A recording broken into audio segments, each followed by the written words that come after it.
Hello, everybody, and welcome to 38 Weeks to Go, your weekly podcast about fantasy football.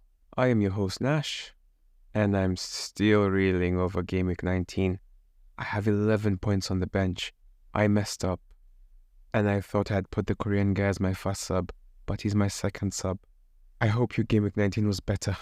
This Boxing Day edition had very many surprises, and I'll have to say the biggest one was the first game of the day. Nottingham Forest 3, Newcastle 1. So let's get into it. Newcastle looked good. They had all defenders back, and by that I mean you had Burn, Schär, Botman, Trippier. Up until this game, Newcastle had won 7 games in a row.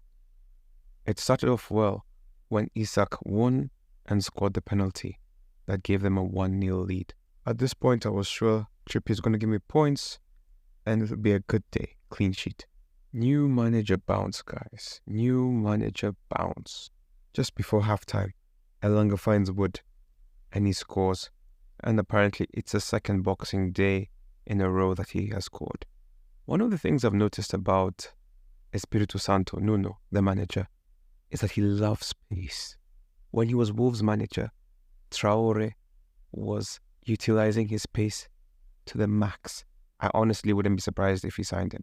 I say this because with Hudson-Odoi and Elanga, you know he's going to be running at people. And it is under his management that Raul Jimenez flourished. And maybe the same thing can happen with Wood. The second goal was Elanga to Wood again, although this time Wood had much more work to do. And he really dribbled past everyone. It's quite unbelievable. You have to see the goal yourself to believe it. And for the third goal, Murillo found Wood with a beautiful lofted pass. He was clean on goal and he did not disappoint. This was the first hat-trick that a Nottingham Forest player has scored in the Premier League since 1996. If Elanga was less selfish, Wood would have had 4 goals. Newcastle was second best, and if there was a team in between, that would have been third best. At this point, I'm really wondering if I really want to have Trippier in my team. Newcastle just seem like they don't know what to do. Like they're already drained. It kind of feels like when Liverpool went for the treble and won nothing, and then they were just done the next season. This is how Newcastle look. Obviously, Wood had 3 bonus points, Elanga had 2, and Isak had 1. There were 12 people who triple captained Wood to get 51 points. Triple captained. What do people know? How do you wake up and decide, I'm going to triple captain Wood against Newcastle? Moving on. Bournemouth 3, Fulham 0.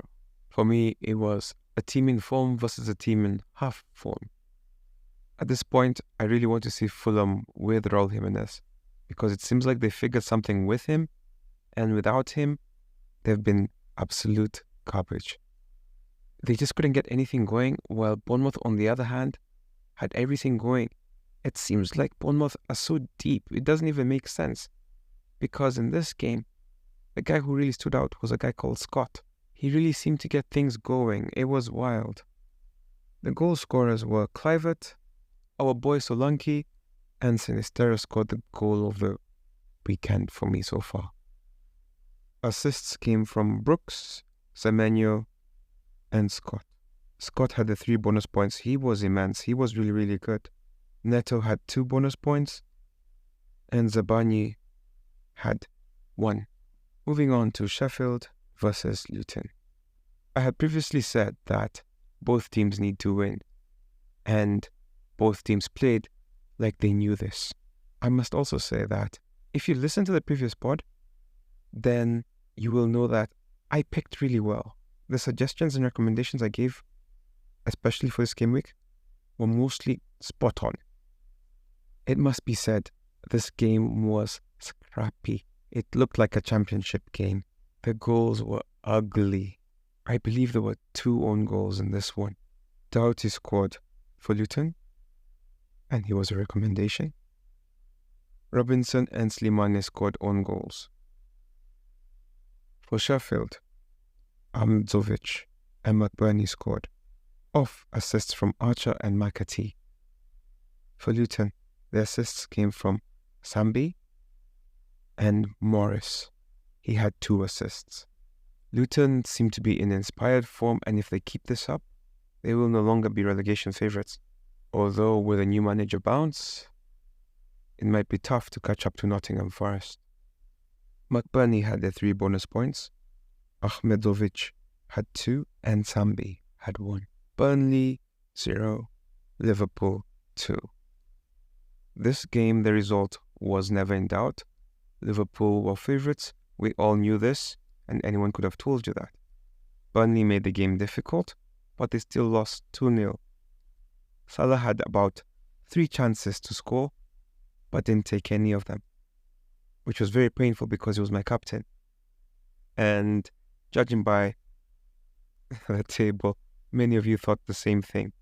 In fact, I would go as far as to say it is our captaining of Salah that has caused this week to be a bit low. Come back, Haaland!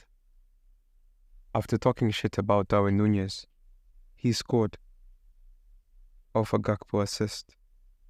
Diogo Jota scored in injury time off an assist by Luis Diaz. It was Núñez's first goal since October. Salah apparently has a very poor record against Burnley, and so it turns out he doesn't really score against them. Who knew? Burnley had half chances. They really tried, but they didn't really threaten. Trent continues his marvellous form, and he got all the bonus points. Darwin got 2, and Virgil van Dijk got 1. Manchester United 3, Aston Villa 2. This was the second most surprising result of the weekend, or rather, of the game day. It turns out Manchester United have not lost on Boxing Day since 1978. That is a very long time ago. Man United were not good at defending set pieces in this game. McGinn scored one of those goals that you sort of cross it in, but it goes into the goal. Nobody touches it. And the second was the Donker off another set piece. It was 2-0, it looked like smooth sailing, and Villa going to the break with a lead. Villa then make a mistake. In the second half, Rashford finds Garnacho, and he scores. They had already scored an offside goal with the same combination. For the second goal, Villa didn't clear the ball well. Garnacho capitalizes it. Villa had chances with Bailey and McGinn, but they fluffed those chances. Then Villa mess up again on a set piece, and Højlund scores.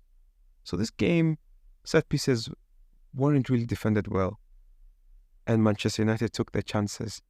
Højlund has finally scored in the Premier League. This was one of those games where you say football is a game of 2 halves.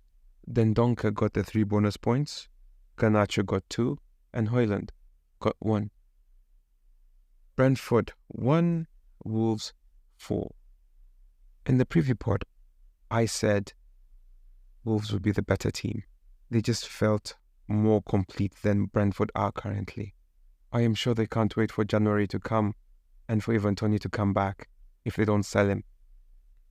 That Korean guy scored 2 goals.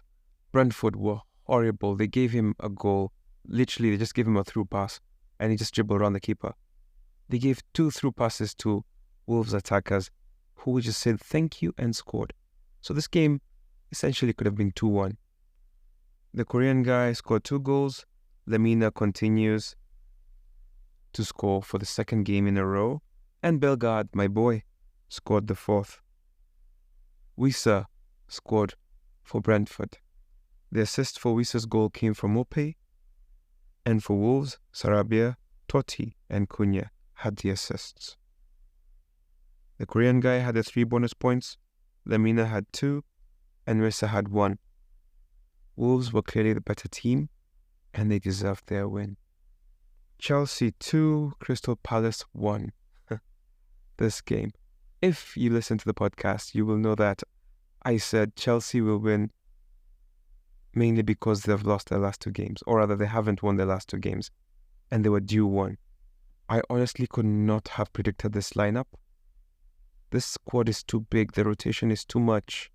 Mudryk was dangerous. Gusto was amazing. You know, with Mr. Reece James out for the foreseeable future, Gusto has the opportunity to make that position his own. He had the assist for Mudryk's goal. Crystal Palace equalized with no other than the man they call Olise, the man I sing about every week, off an assist from Mr. Ayew. Madueke then scored the winner with a penalty in the dying moments of the game, giving Chelsea a 2-1 lead, and they held on for the win. It's really hard to choose Chelsea players right now because of the rotation. I just don't know who's going to play. Gusto had the 3 bonus points, well deserved. Olise had 2. Madueke and Mudryk had 1. Everton 1, Man City 3. Harrison scored first, giving Everton a lead, and it looked like, oh, maybe they can do something. And then Foden scored a beautiful, long-distance, well-struck, grass-cutting shot. Everton then gave away a penalty. Alvarez dispatched it in the centre. It was close. It was almost saved, but it wasn't. I am very thankful because I don't know what I would have done without him. Everton then made a mistake and handed Bernardo Silva the ball, and he just chipped the keeper from outside the box. The keeper was nowhere near the ball. Pickford made the error, and Pickford was punished. Bernardo Silva got all the bonus points. Alvarez got 2, and Foden got 1. Brighton 4, Spurs 2. This game did not go how I thought it would go. Brighton were just great from the beginning. They seemed to be getting players back. Estupinian came back. It seems like they have, I don't even know what to say, a certain vibe about them. This felt like the Brighton from last season. Right from the get-go, João Pedro was very dangerous. Made a good run, laid it off for Hinchelwood, and he scored. He then scored a penalty, and then Estupinian had really what was the goal of the week. It was a beautiful long shot. If you haven't seen it, please give your eyes a feast. And then Ferguson was taken down in the box, and they were given another penalty, which João Pedro dispatched comfortably. I know the result at this point is 4-0, but Vicario really tried. He really kept them at bay. It could have been worse. If Welbeck was a better finisher, it would have been more. The assists for Brighton up to this point came from Ferguson, João Pedro, Milner, and Welbeck. You know, the story doesn't end there. Brighton continue the streak of conceding, and Son set up Veliz. I'd not even heard of him before today. Veliz Navidad. Okay, sorry. So Veliz scored off an assist from Son, and Pedro Porro gave a beautiful assist for Davis to score, and the game ended 4-2. Spurs were second best, having said that they did hit the post like 2 or 3 times, but it's a team that takes their chances that wins. João Pedro, as expected, got the 3 bonus points. Hinchelwood and Pedro Porro got 2 bonus points each. Even if Spurs lost, I regret not having Son as my captain because Salah did nothing for me. So that was a wild result. Well, maybe not too unexpected, but this one was definitely unexpected. Arsenal 0, West Ham 2. If you listen to the previous pod, I told you when West Ham get a favourable result in this game, it's a draw. But I guess West Ham are not who they used to be. Arsenal's best chances fell to Saka. And I'm not sure if you guys are noticing, but Saka isn't the best finisher. He had 2 or 3 chances. One hit the post and the other went straight at the keeper. They did test Areola, but ultimately it wasn't good enough. Souček scored off a lovely hustle play by Bowen. He really kept the ball in. Souček was left unguarded and he scored. The second was a set piece. Who else but James Ward-Prowse to give it in to Mavropanos, who scored? Areola kept another clean sheet. What is this, guys? What is this? What is this? What's going on? We get that guy out and now suddenly he wants to perform. This is some BS. Mavropanos, former Arsenal boy, had the bonus points. Areola had 2 and Souček had 1. Areola made 8 saves in that game. I'm just saying this to show you that Arsenal did try. They just weren't good enough on the day.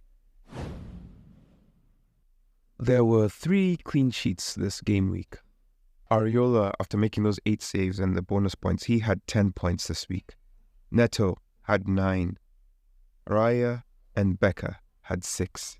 Mavropanos was a top-scoring defender with 15. Gusto had 8. Trent had 8. Ahmedzovic had 8. Zabarni, Virgil van Dijk and Doughty had 7. Senesi, Smith, Estupinian and Gomez, Kwanzaa, Davis, Sufal, Emerson, Ogbonna had 6. When it comes to midfielders, Garnacho had 14. That Korean guy had 14, so painful, especially since he's on my bench. Dendonka has 13. Bernardo Silva has 13. Elonga has 5. Scott has 9.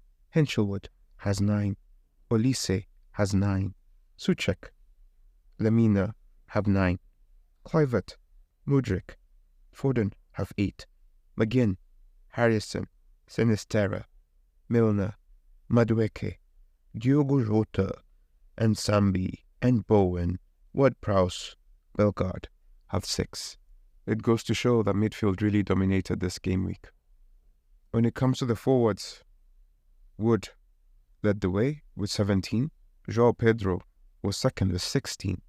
McBurney had 9. Darwin Núñez Alvarez had 8. Wissa, Morris, Højlund, Isaac 7. Solanke had 6. Average points for the game week was 38. That's pretty low. So if you did above that, well done. You're above average. The highest points this game week was 105. Somebody triple captain Garnacho. I'm telling you, people are wild over here. When it comes to the 38 weeks to go table, we have a new leader. And the name of that manager is Alexander Mutune. His team is Don't Bottle It this year. When I saw the Arsenal result, the first thing I thought was, I'm sure Tune has Souček. And then lo and behold, I go, he has Areola was giving him 10. He has Souček was giving him 9. Trent has 8. Pedro Porro has 5. Salah was his captain. Darwin and Isaac scored. And he has 63 points. He's also the points leader in our group this time round. Bonaji was second with 52. And Adan was third with 51. Outside that, the rest of us were languishing in the 30s and the 40s. At the top of the table, Alexander Mutune has taken and built up a lead of 6 points. He has 11.31. Simona Nijua has 11.25. Vic City has 11.24. Why Are You Running has 11.12. So he's 12 points behind number 3. And number 3 is 1 point behind number 2. And number 2 is 6 points behind number 1. So last week I had said it's a 3-race horse. Now it's 4. Well done on taking advantage of this game week. He had 23 points more than any of the top 4. So that really helped him. At the bottom of the table, we have Jeremiah Obiri with 25. And believe it or not, that's better than last week. He has 803 points. Melvin Kathrima, number 22, has 830 points. He got 40 points. Tim Kubwa is 30 points above number 22. He has 864. Number 20 has 899 points. So he's 33 points ahead of him. 35 points ahead of him. And number 20 has 909. And number 18 has 916. And between number 17 and number 18 is roughly 33, 34 points. So the gaps in the table are beginning to open. These game weeks are coming quick and fast. The next game week begins tomorrow. And it starts with Luton versus Chelsea. Luton are home. Luton are in better form than Chelsea.